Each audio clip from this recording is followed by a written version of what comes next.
नमस्कार, मैं रहमतुल्लाह खान। आज हमारे साथ मेहमान हैं कांग्रेस के पूर्व विधायक इंद्रराज गुर्जर। आपका न्यूज़ टाइम टुडे में स्वागत है आपका। धन्यवाद। इंद्रराज जी, वर्तमान में राजस्थान में सरकार के हालात है, लगातार आपके पार्टी के अध्यक्ष, प्रदेश अध्यक्ष लगातार उन पर निशाना साध रहे हैं। तमाम पार्टी के नेता वो भी घेर रहे हैं, हरियाणा में चुनाव को लेकर के भी बीजेपी को घेर रहे हैं।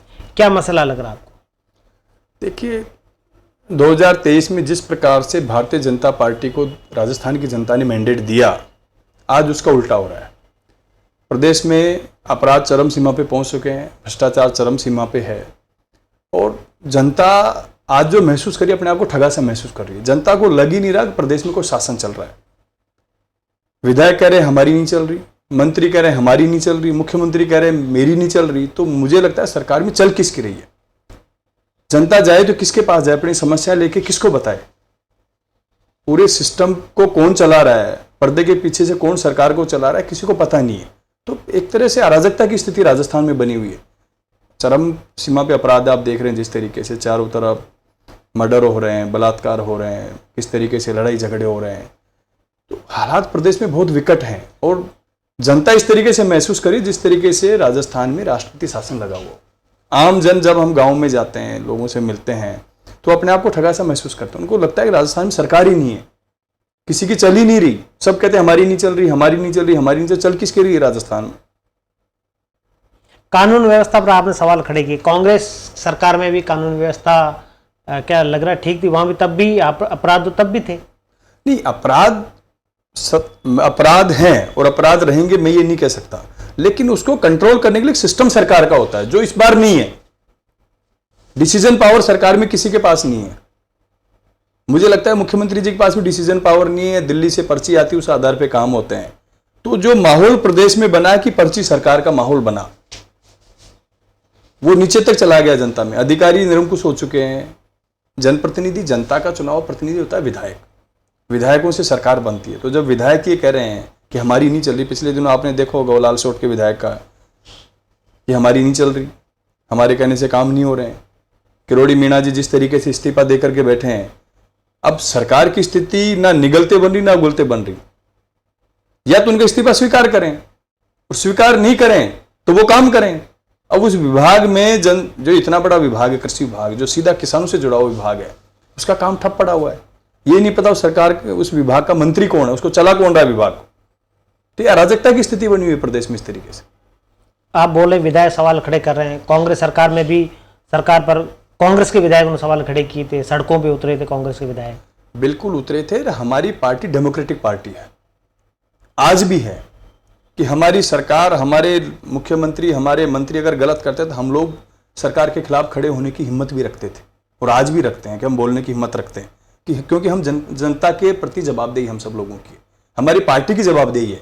हम बोलते हैं और आगे भी बोलेंगे। अगर हमारी सरकार में भी जनता के साथ कहीं गलत होगा तो बोलने की जिम्मेदारी हम सब लोगों की है। जनता ने हम लोगों को चुन करके भेजती है, अपनी बात रखने के लिए भेजती है। तो उसमें क्या गलत है? अगर जनता की बात हम नहीं रखेंगे तो कौन रखेगा? विपक्ष तो उस समय भी कमजोर था, विपक्ष तो बोलता ही नहीं था, बल्कि विपक्ष की भूमिका भी कांग्रेस ही निभा रही थी, पक्ष की भूमिका भी और विपक्ष की भूमिका भी कांग्रेस ही निभा रही थी। तो अच्छी बात है कि हम जनता के मुद्दों को लेकर के, कांग्रेस पार्टी सड़कों पे उतर रही है, हमारी पार्टी फिर उस बात को इंप्लीमेंट भी कर रही है। भाई, हमारी सरकार को हम सुझाव दे रहे हैं, सरकार उसको मान रही है, तो अच्छी बात है हम लोगों के लिए और जनता के लिए अच्छी बात है। कांग्रेस सरकार में आपके विधायक और पूर्व उप मुख्यमंत्री सचिन पायलट सड़कों पर उतरे थे, प्रदर्शन किया था, संघर्ष किया था, अजमेर पैदल यात्रा निकाली थी। इस सरकार में वही विरोध क्यों नहीं करे पेपर लीक मामले को लेकर? आप देखिए, कांग्रेस सरकार में जो पेपर लीक का इतना बड़ा जो मामला उस समय उठा, बीजेपी तो उस समय भी गौण थी, बोल नहीं रही थी। पायलट साहब ने अजमेर से लेकर के जयपुर तक की यात्रा करी और उस यात्रा के बाद माहौल बदला प्रदेश में और पेपर लीक की घटनाओं को अंकुश लगाने का काम किया। और जिस समय जो मुद्दा उन्होंने उठाया, उसी मुद्दे को लेकर के आज चल रहा है मामला। आज जो धीरे धीरे लोग गिरफ्त में आ रहे हैं, उस समय से जो कार्रवाई एसओजी ने शुरू करी, उसी का परिणाम है कि हजारों लाखों जो नौजवानों के साथ जिस तरीके से कुठाराघात हुआ, पेपर लीक हर बार होते थे, वो धीरे धीरे एसओजी उसको अगर कंट्रोल कर रही है तो अच्छी बात हम लोगों को। लेकिन हम लोगों ने जो मुद्दा उठाया, उस मुद्दे को आज इंप्लीमेंट हो रहा है, उस मुद्दे पे कार्रवाई हो रही है और हजारों लाखों नौजवानों को न्याय मिल रहा है। इससे बड़ी बात पायलट साहब के लिए क्या हो सकती है कि उन्होंने जो मुद्दा उठाया, वो नौजवानों का मुद्दा उठाया, वो आज पार्टी और सरकार के खिलाफ नहीं था। आज सड़क पर पायलट जी क्यों नहीं? आज तमाम विधायक, कांग्रेस के विधायक सड़क पर पेपर लीक को लेकर के क्यों नहीं उतर रहे? फिर नहीं, पेपर लीक पे कार्रवाई हो रही है। जब हमने मुद्दा उठाया तभी तो कार्रवाई कर रहे हैं लोग, जब हम मुद्दा ही नहीं उठाते। और आगे भी जब आवश्यकता पड़ेगी तो हम सड़कों पर उतरेंगे। आगे भी राजस्थान के किसान, नौजवान और आम आदमी को जब आवश्यकता पड़ेगी, पायलट साहब भी सड़कों पर उतरेंगे, पूरी कांग्रेस पार्टी भी सड़कों पर उतरेगी। आगे किन मुद्दों को लेकर के वर्तमान की सरकार को कांग्रेस से घेरने के लिए मुद्दा बनाएगी?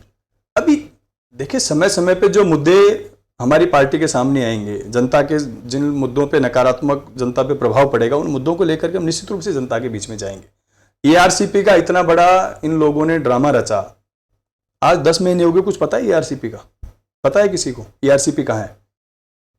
इन्होंने एमओयू कर रहे हैं, भाग रहे हैं, धन्यवाद यात्राएं कर रहे हैं। अरे भाई बताओ तो सही, ईआरसीपी का एमओयू का है, उसको सार्वजनिक करो पहले, सबसे पहले, कि कितना पानी राजस्थान को मिलेगा, कितने टाइम बाउंड ये ईआरसीपी की स्कीम जनता को मिलेगी, फायदा कब से मिलना शुरू होगा, कोई अता पता नहीं इनको अभी तक। इनको पता ही नहीं होगा क्या।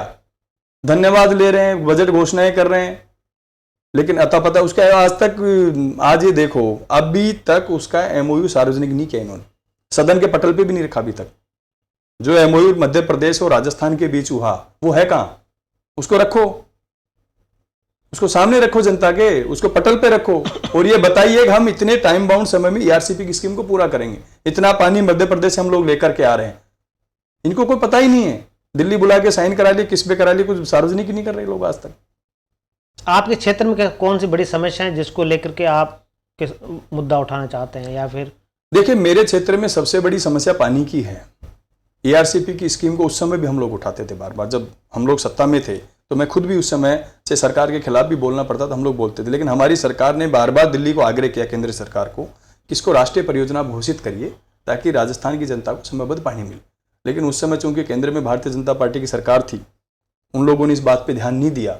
अब इनकी सरकार बनी थी, उन्होंने कहा हम ईआरसीपी लाएंगे, उसको भी 10 महीने हो चुके हैं लगभग सरकार को बने इनको, अभी तक उस पर कोई 1% भी लोग आगे नहीं बढ़े, सिर्फ अखबारबाजी और हवाबाजी के अलावा। पानी का सबसे बड़ा मुद्दा है। उसके अलावा कांग्रेस सरकार के समय जो विकास के कार्य हमने विराटनगर में शुरू किए, जहां से शुरू किया वहीं के वहीं खड़े हैं सारे काम, एक भी काम आगे नहीं बढ़ा है। जिन सड़कों के काम चल रहे थे वो सड़कों के काम बंद पड़े हैं सारे, कॉलेज के काम चल रहे थे कॉलेजों में काम बंद पड़े, हॉस्पिटलों के काम चल रहे थे वो बंद पड़े हैं। कोई जहां 1 रुपए का काम इन्होंने उसके बाद नहीं कराया, और जो चल रहे थे वो भी सारे काम बंद पड़े हैं। कोई इंप्लीमेंट ही नहीं है, कोई मॉनिटरिंग नहीं है। भाई विकास क्षेत्र की जनता के लिए होता है, उसमें किसी पार्टी की नहीं होती, किसी सरकार का नहीं होता है। कोई भी सरकार हो वो उस क्षेत्र की जनता के लिए काम करती है, जो विधायक बनता है उस क्षेत्र की जनता के लिए काम करता है। लेकिन जो पार्टी सत्ता में आती है, जो विधायक सत्ता में, तो उनकी जिम्मेदारी बनती है कि जो विकास के कार्य चल रहे हैं उनको समयबद्ध रूप से हम पूरा कराएं आने वाले समय। मेरे क्षेत्र में लगभग 500 करोड़ रुपए की लागत से हमने सड़कें बनाई, और जो सड़कें जिनका काम से किसी कोई 50% काम पूरा हो गया था, किसी का 60 हो गया, किसी का 70 हो गया, जहां थे वहीं की वहीं एज इट इज बंद पड़ी है आज के, उससे आगे नहीं बढ़ रही। तो ये दुख की बात है हम लोगों के लिए। एक देवनारायण आवासीय विद्यालय हमने स्वीकृत कराया था 30 करोड़ की लागत से, बजट घोषणा थी उस सरकार में, अभी वो बंद, अभी तक उस पर कोई कार्रवाई शुरू नहीं। सरकार बदलती है इसका मतलब ही नहीं बजट नहीं, बजट तो सरकार का है, जो भी सरकार होती है उसी का बजट है, उसको इंप्लीमेंट करना चाहिए आने वाली सरकार को। ये उसको इंप्लीमेंट ही नहीं कर पा रही अभी तक। पिछली सरकार का जो बजट, जो कई चीजें उस समय तात्कालिक परिस्थितियों के हिसाब से समय कम मिला, टेंडर नहीं हो पाया, कोई प्रक्रिया आगे नहीं बढ़ पाई, वो बंद पड़े हैं काम की। इंद्रराज जी, आपके पार्टी में तमाम जो नेता है, चाहे प्रदेश अध्यक्ष गोविंद सिंह डोटासरा, आज तमाम उनका सब जगह क्रेज़ भी चल रहा है, उनके डांस भी वायरल हो रहे हैं। सचिन पायलट है, वो भी आने वाले टाइम में मुख्यमंत्री के चेहरा के रूप में मान रहे हैं। उधर दिव्या मदेरणा भी तैयार हो रही है। तो क्या लग रहा है कि पार्टी में आपके यहाँ आने वाले समय में 2028 के चुनाव से पहले पहले कई मुख्यमंत्री के दावेदार हो जाएंगे? देखिए, हमारी पार्टी में अच्छी बात है ना कि हमारे पास मुख्यमंत्री के चेहरे हैं, बीजेपी के पास तो चेहरे नहीं है। भाई ये हम लोगों के लिए अच्छी बात है कि हमारे पास मुख्यमंत्री के चेहरे हैं, और हमारी पार्टी हमेशा सामूहिक नेतृत्व में विश्वास करती है। कांग्रेस आलाकमान में विश्वास करती है। कांग्रेस आलाकमान हमेशा चेहरा तय करता है, उस आधार पर हमारी पार्टी आगे बढ़ती है, और सब लोग एकजुट होकर के राजस्थान में 2028 में कांग्रेस की सरकार को लाने का काम करेंगे। सबसे पहला उद्देश्य सब लोगों का एक ही है कि 2028 में राजस्थान में भारतीय जनता पार्टी की सरकार से इसको छुटकारा मिले, जनता को कांग्रेस की सरकार आए। आप बात सचिन पायलट साहब की करें, सचिन पायलट साहब ऊर्जावान नेता हैं इस देश के, इसमें कोई शक नहीं है कि राजस्थान का नहीं, देश का युवा, देश का किसान उनको पसंद करता है। जहाँ भी आप देखिए, हरियाणा में मैं कई जगह उनके साथ मेरा जाना हुआ, हरियाणा में जहाँ जा रहे हैं, मैं हजारों की संख्या में लोग उनको सुनने आ रहे हैं।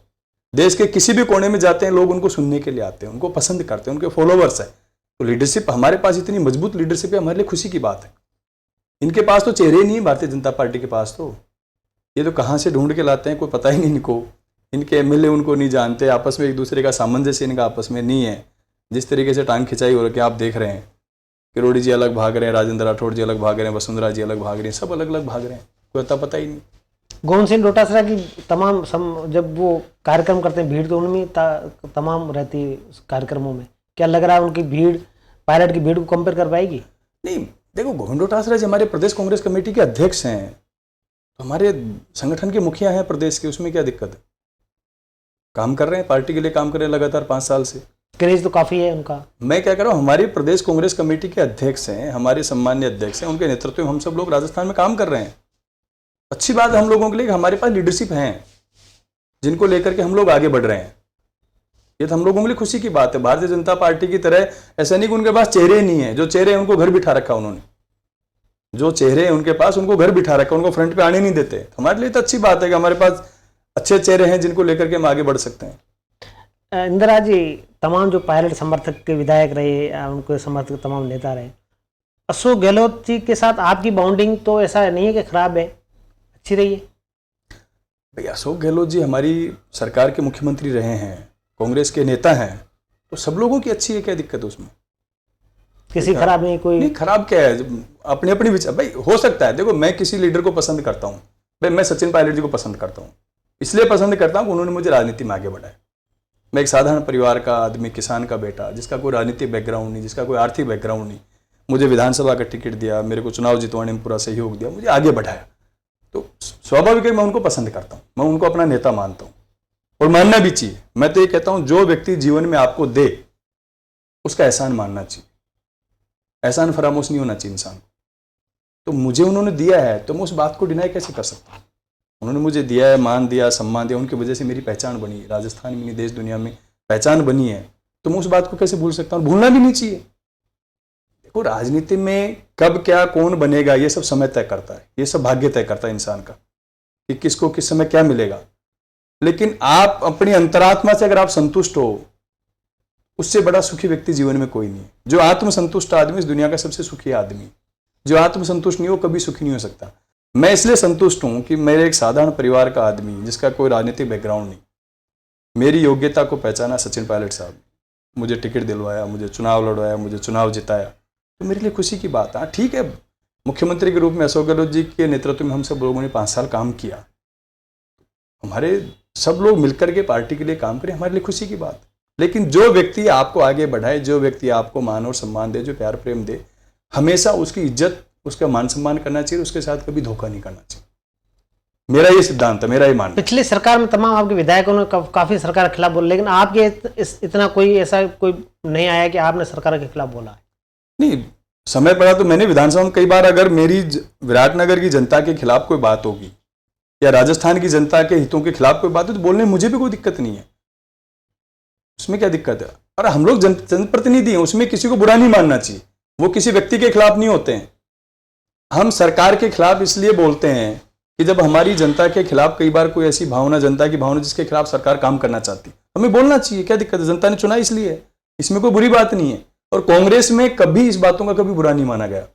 कांग्रेस डेमोक्रेटिक पार्टी है, सबको साथ लेकर के चलती है, कांग्रेस में बोलने की आजादी है। आज बीजेपी में बोल के दिखा दो ना इनके कोई, इनकी हालत खराब कर देते हैं दिल्ली वाले 1 मिनट में।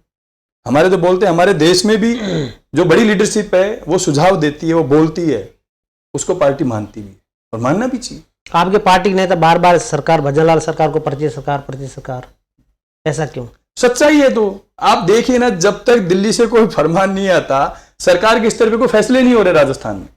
आपको लग रहा है राजस्थान में सरकार है? जनता ये महसूस करे कि राजस्थान में राष्ट्रपति शासन लगा हुआ है, कोई सरकार है ही नहीं राजस्थान में, कोई फैसले नहीं हो रहे सरकार के।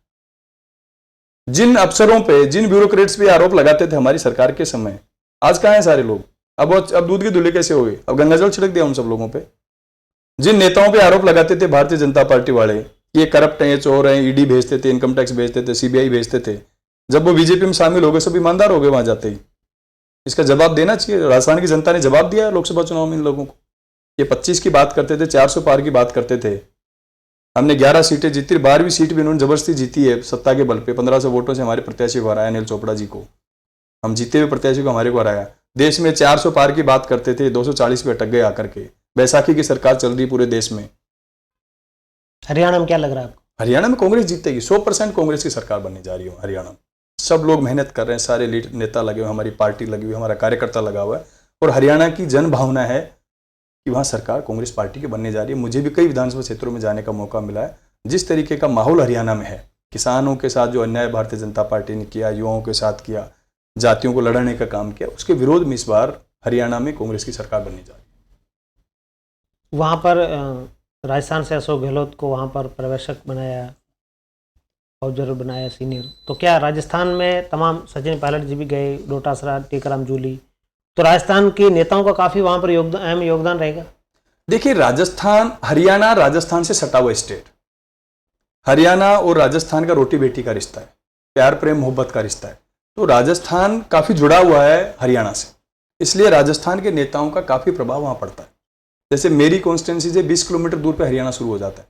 हमारी रिश्तेदारियाँ हैं, हमारे मेल जोल है, हमारी जान पहचान है, हमारा सामाजिक आधार वहाँ पे है। उस आधार पे हम सब लोग जाते हैं। तो सभी नेताओं का कहीं ना कहीं किसी न किसी बात को लेकर वहाँ से जुड़ाव रहा है, और जुड़ाव रहा है तो वो लोग जा रहे हैं, उनका प्रभाव भी है, उनके नाम से वोट भी पड़ रहा है।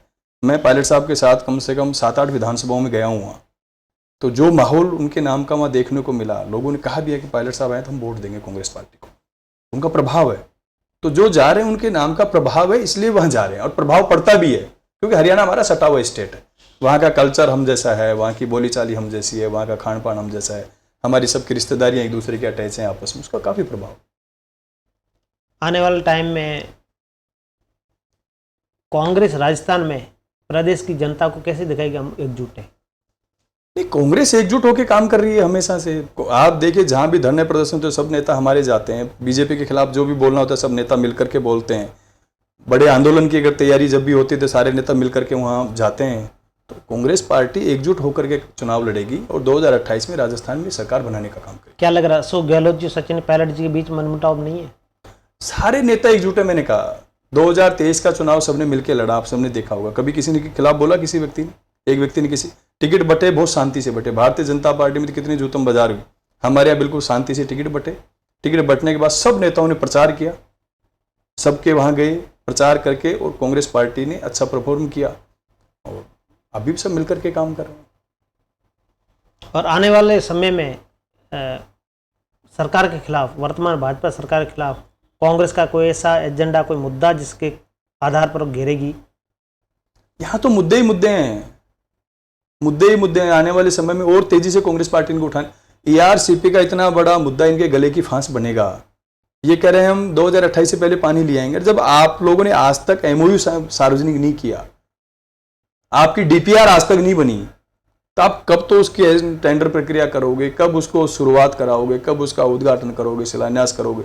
कोई मशीन है क्या एक दिन में आप नहरें डाल दोगे, एक दिन में आप बांध बना दोगे, एक दिन में पाइपलाइन डाल दो, मशीन से डाल दोगे एक दिन में? कोई समय लगता है उन चीज़ों को। जब तक आपने कोई तैयारी नहीं करी और फिर आप कह रहे हैं हम ERCP ला देंगे आपको 2028 से पहले पानी ले आएंगे, कहाँ से ले आएंगे पानी? जनता को भ्रमित करने का काम किया जा रहा है। 7 सीटों पर उपचुनाव आने वाले समय में कौन जीतेगी? 7 सीटों पे कांग्रेस पार्टी चुनाव जीतेगी। किस आधार पर जीतेगी? कांग्रेस का क्या आधार है? आधार है, हमारे विधायक वहीं हमारे थे। एक भारतीय जनता पार्टी का विधायक था, 4 हमारे थे, 2 हमारे अलायंस के थे। सारे विधायक तो हमारे थे। और भारतीय जनता पार्टी की सरकार पूरी तरीके से राजस्थान में फेल हो चुकी है।